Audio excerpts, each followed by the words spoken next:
Ko tāda organizācija dod? Tāda organizācija dod to, ka no jebkuras citas partijas esošie varētu redzēt jau laicīgi, kā domā tautas vairākums. Pirms viņi redz, ka šī jautājumā tautas daļa, kaut kādi 20% būtu balsotu pret, kaut kāda 40% balsotu par un kaut kādi 10% atturās.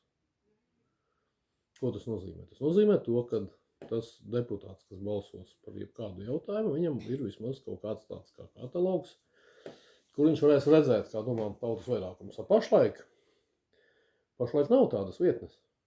Un pēc kā viņam spriest, kā domā tautas vairākums? Pēc kaut kādiem vidējās temperatūras Facebookā, varbūt, vai TikTokā.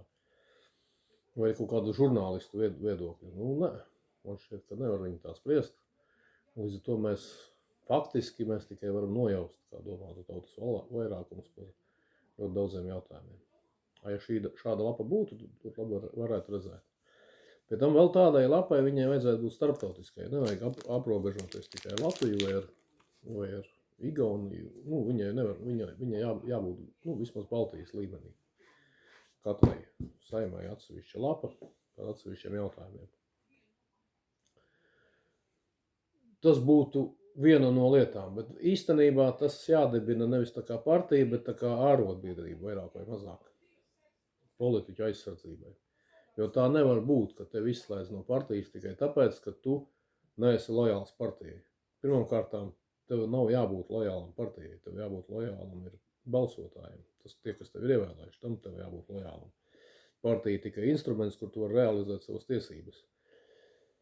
Un ja to nodibina kā arotbiedrību šo organizāciju, tad tādā gadījumā kurš politiķis, kurš iestājies šajā organizācijā, nozīmē to, ka viņš nedrīkst būt izsviests no šīs organizācijas, ja viņš balso tā, kā ir nobalsojis tautas vairākums. Saprotiet?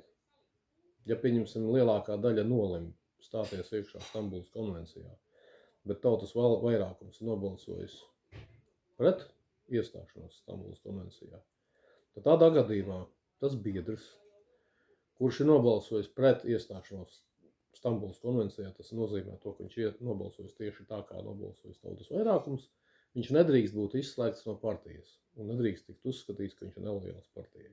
Saprotiet? Pat ja partija iekšēji ir nolēmusi balsot par iestāšanos Stambulas konvencijā. Tas tāds brutāls piemērs, ja?